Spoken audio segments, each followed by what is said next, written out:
Most of us have been playing games for a long time, possibly our whole life, so it's no doubt that we all pick our favorites. None of us like the exact same games though, so sometimes it's fun to see what others' opinions are. So I'm going to tell you all my favorite games. Here are the rules for my top 10s. Number 1. One per franchise. To be honest, this rule is completely necessary because if it was not a rule in my top 10s, my top 10 would have like 4 Sonic games. Yeah, I know, it's pathetic, but I'm a Sonic nerd. Number 2. This top 10 is not top 10 best games ever made. I'm basing most of these on my experience with the game, so even bad games can make it on this list if I have fond memories of them. But overly bad games will not make it, no matter how hilarious the playthrough was. Sonic 06! Alright, here we go. Number 10. Assassin's Creed. While Assassin's Creed 2 is way better, I have good memories of this one. This one was one of my first rated M games I ever played, and it's what taught me that not all rated games are scary.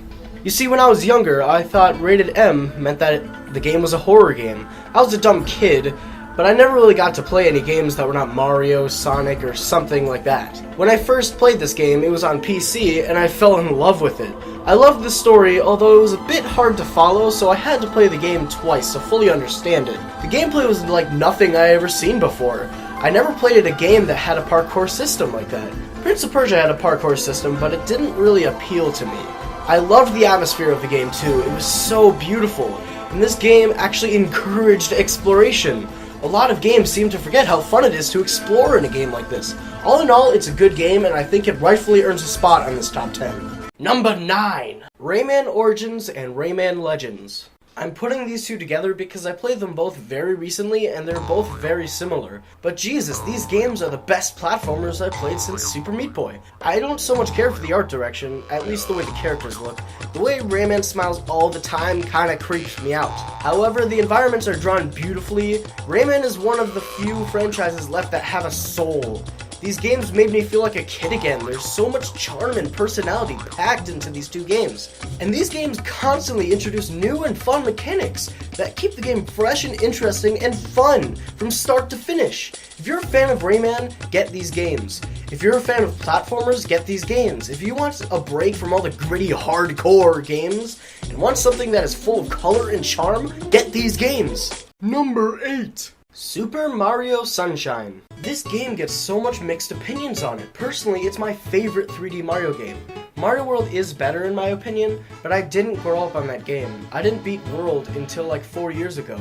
Super Mario Sunshine, along with Sonic Adventure 2 Battle and Smash Bros. Melee, were my first games for my GameCube. By the way, the GameCube is one of the best systems ever made. Anyway, this game is awesome in my opinion. I loved the FLUDD mechanic, and it really sets this game apart from all the other Mario games. The only thing I didn't like is that you couldn't crouch, meaning no backflip or long jump. But the addition of FLUDD really is a good trade. One thing I find kinda odd is that this game has voice acting. Peach, Baby Bowser, Toadsworth, and Bowser all have voices, and actually speak more than a couple of words. It's odd. But back then there was no standard, this was the second 3D Mario. But compared to Mario 64, it really is a big step up. The environments in this game are gorgeous, and the tropical theme suits this game very well. Number 7! Croc 2. Croc 2 is one of the first games I ever played. I recently was able to play it again after 10 years or more. This game looks great, the visuals are easy on the eye, but the gameplay is pretty flawed. But when I was a kid, I looked past that. I played it because it was fun, charming, and cute. And it was the only game I could play when I was over at my aunt's house. This game is not terrible, just clearly not the best platformer.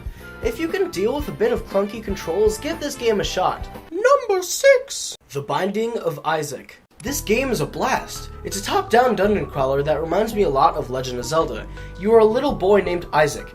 Isaac's mother is extremely religious, but it was never a problem until one day when Isaac's mother heard a voice from above that tells her to kill her son in order to prove her love and devotion towards God.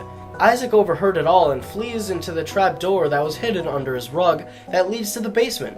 This game is not for everyone. It looks really cute at first glance, but when you get to the bosses and some of the enemies, some are really gross and legitimately creeped me out. Everything from the enemies, the power-ups, to the layout of the dungeon is completely random, meaning you will get a new gameplay experience every time you play. This game adds so much replay value. Even after you get sick of the game, I guarantee you will come back to the game for a couple of runs to see how far you get or to see what kind of power-ups you can get. Number 5! Super Smash Bros. Melee. This game is the multiplayer game for me. No game comes close to it. I'm not even joking when I say that I have spent over 350 hours on this game. The combat is flawless, the graphics amazing, fun factor godlike. You will never get tired of this game. If you did, you weren't playing with the right people. This game is made for multiplayer.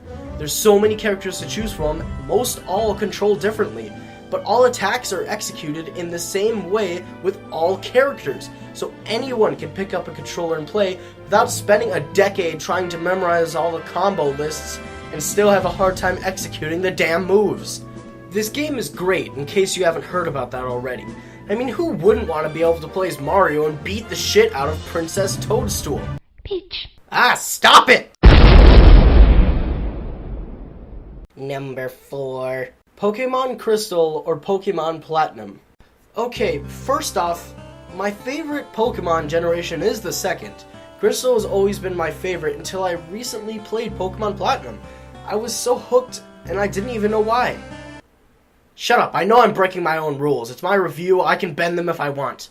I played all Pokemon generations, but to be honest, I can't stand the 5th generation, and the 3rd generation is kind of meh for me.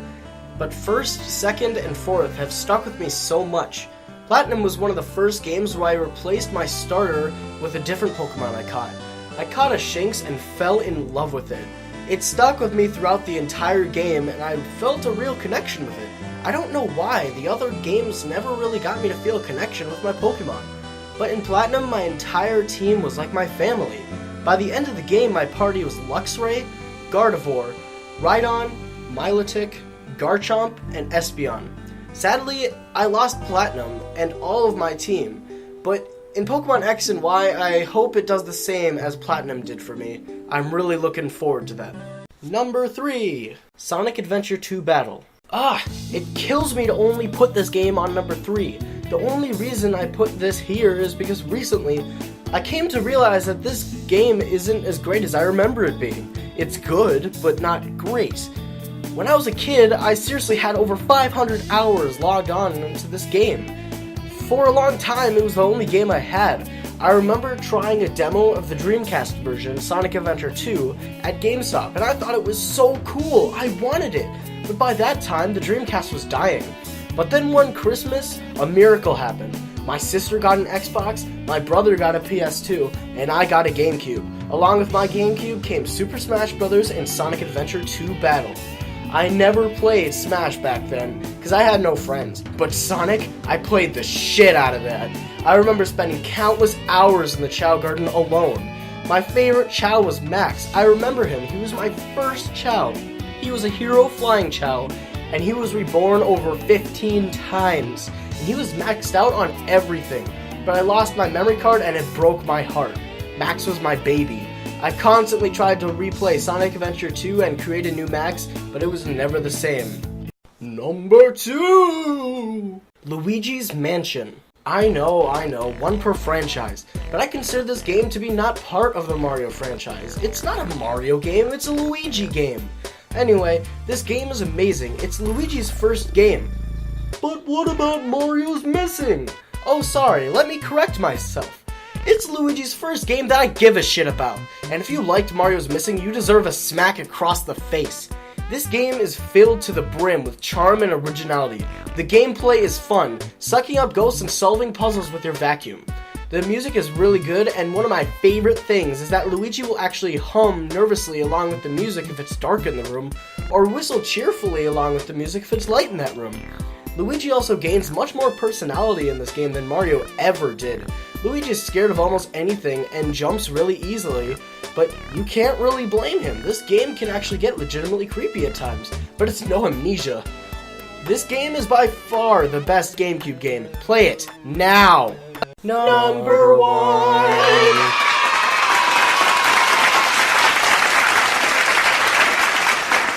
Super Meat Boy! This game is the pinnacle of platforming. perfect controls, learning curve, and top-notch level design, all packed into one game. This game is a tribute to all of the old 2D classics that the NES had to offer, always making references or poking fun at them in the cutscenes. This game is so hard, but in a good way. You get so angry playing this game, but it's the good kind of anger. You're mad at yourself for screwing up. It's your fault, not the game's fault. There is never a time where you think, "Oh, come on, that was cheap." Edmund McMillen and Tommy Reference are possibly the best game team out there. They pour their heart and soul into this game, and it shows. Edmund, Tommy, if by the very slim chance you see this, thank you. Thank you so much for inspiring me to be an independent video game developer myself, and for blessing the world with this absolute gem. You two are my heroes, and I hope someday to be as great as you two. Anyway, if you haven't played this game, do yourselves a favor and play it. It's at the #1 spot for a reason. And there you have it, my top 10 favorite games list. I hope you all enjoyed. However, I didn't do any of these games enough justice. Don't take my word for how good these games are. Play them yourself. So, what are your favorite games? Let me know in the comment section below. I always love to see others' opinions. Also, if you like this video and you want to see more, subscribe. That's what it's for. I don't care about ratings, I just want to be able to entertain and talk to as much people as possible. Have a wonderful day, and I'll see you next week. Bye.